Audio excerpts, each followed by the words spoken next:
एक विलक्षण प्रेमकथा.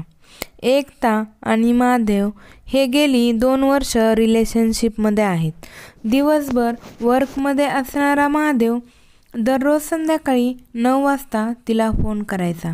बोलताना त्याचं सुरुवातीचं एक वाक्य कायम ठरलेलं असायचं, ते म्हणजे हे डिअर, आय लव्ह यू. हे वाक्य ऐकल्याशिवाय एकताला कधी झोप यायची नाही. एकही दिवस तिचा असा गेलेला नसतो की तिचं त्याच्याशी फोनवर बोलणं झालं नाही. एक दिवस सत्याचा सामना करायचा ठरवून महादेव तिला घरी घेऊन गेला आणि त्यांच्या रिलेशनशिपविषयी सगळं सांगितलं. त्याच्या आईवडिलांनी मोठ्या मनाने त्यांच्या लग्नाला परवानगी दिली आणि त्यांना सल्ला दिला की एकदा आपल्या कुलदैवतेला जाऊन या. त्यांनी त्यांचं म्हणणं ऐकून ते कुलदैवतेच्या दर्शनाला गेले.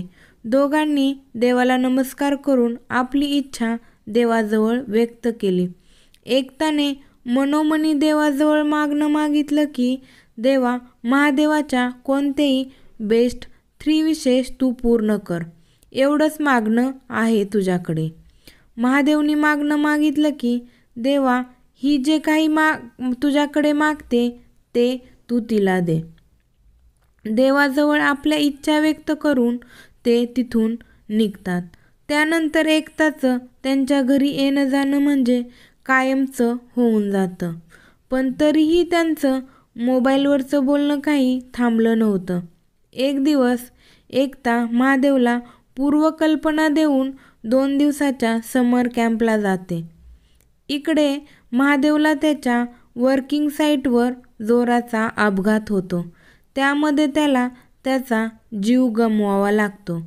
त्याच्या आईवडिलांना याचा जोराचा धक्का बसतो, पण ते हृदयावर दगड ठेवून ठरवतात की यातलं काही एकताला कळू द्यायचं नाही, कारण ती हे अजिबात सहन करू शकणार नाही.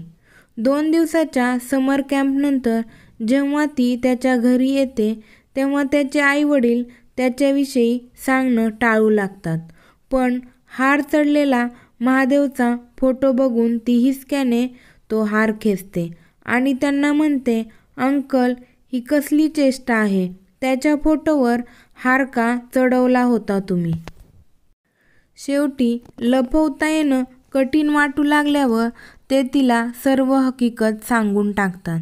पण तिला ही गोष्ट न पटणारी असते. ती म्हणते, हे कसं शक्य आहे? गेलं 2 दिवस आम्ही कॉन्टॅक्टमध्ये आहोत. त्याने मला कालच तर कॉल केला होता. ती तिच्या सेलफोनमधील रिसिव्ड कॉल्समधील नीरवचा नंबर दाखवते, पण त्यावर आता कॉलिंग करून पाहताना तो नंबर बिझी दाखवत असतो. पण तरीही ती त्यांना पटवून देण्यासाठी सांगते की महादेव एव्हरी इव्हिनिंग 9 PM मला कॉल करतो. आजही तो कॉल नक्की करेल. उत्सुकतेपोटी ते थोडा वेळ तिच्यावर विश्वास ठेवतात. ते सायंकाळचे 8 वाजल्यापासूनच तिचा सेलफोन टेबलवर ठेवून 3 बाजूला तिघेजण बसलेले असतात. तिघांच्या नजरा सेलफोनवर खिळलेल्या असतात. तिच्याही मनात एक चलबिचल आणि भीती असते. घड्याळात 9चा ठोका पडतो आणि त्या मोबाईलची रिंग वाजते. थरथरत्या हाताने एकताने फोन लाऊडस्पीकरवर ऑन करते आणि त्यातून आवाज येतो, hey I love you dear. हे ऐकून त्याच्या आईवडिलांना हा विश्वास पटतो की हा महादेव आहे. तो म्हणतो, मला माहितीये मम्मी पप्पा, तुम्हीही मला ऐकताय. एकता, मम्मी पप्पा जे काही म्हणतायत की मी मेलोय ते अगदी खरंय. एकता, मग तू सध्या आमच्याशी बोलत कसा आहेस? कसली मस्करी करतोस? महादेव, ही सुद्धा तुझीच कृपा आहे. तूने देवाकडे मागितलेले माझे 3 विशेष पूर्ण करण्याचे मागणे यातली ही माझी दुसरी विश होती की मी मृत्यूनंतरही काही दिवस तुझ्याशी बोलू शकेन, आणि तीच इच्छा सध्या देव माझी पूर्ण करतोय. ते जाऊ दे, पण एक लक्षात ठेव, तुला आता तुझं आयुष्य सावरायचे आणि योग्य तो वर बघून तुला लग्न करायचे. माझ्या आठवणी तू तुझं आयुष्य बर्बाद करू नयेस असं मला वाटतं. अश्रूंनी भिजलेल्या चेहऱ्याने ती म्हणते, ठीक आहे, मी करीन लग्न. पण तुझी पहिली विश काय होती महादेव? अगं ती तर मी मंदिरातच मागितली होती. तू जे मागतेस ते तुला मिळो आणि देवाने तुला दिले. सॉरी, मला जावं लागेल. उद्यापासून मी तुला कॉल करू शकणार नाही. आईवडिलांना तो तिचं लग्न करून देण्यास सांगतो आणि फोन कट करतो.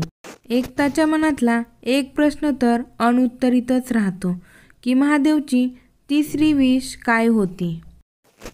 आज एकताचं लग्न होऊन 6 वर्ष झाली. ती एका श्रीमंत घरात नांदते. संध्याकाळचे 9 वाजतायत. तिच्या मोबाईलची पुन्हा एकदा रिंग वाजते. ती फोन उचलते. हॅलो, कोण? समोरून आवाज येतो, hey I love you dear. Mahadev, हा तूच आहेस? कुठे आहेस तू? कुठे होतास तू? तिच्या एकाही प्रश्नाचं उत्तर तिला मिळत नाही. तिच्या सेलफोनवर पडलेला नंबर ती बघते. तिच्याच बंगल्यातील हॉलमधला लँडलाईनचा नंबर असतो तो. बेडरूममधून बाहेर येऊन ती हॉलमधल्या त्या फोनकडे ती बघते.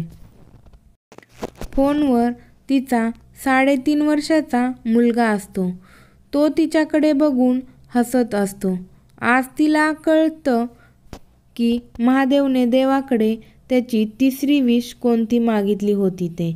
6 वर्ष महादेवच्या आठवणीने दबल्या गेलेल्या तिच्या अश्रूंना आज तिने तिच्या मुलाच्या रूपातील महादेवला मिठीत घेऊन मोकळीक दिली, ज्यामुळे तिचं मन खूपच हलकं झालं. मित्रांनो, काही जणांचं प्रेम हे अद्वितीय असतं, जे काही वास्तविकतेच्या खूप पलीकडचं असतं.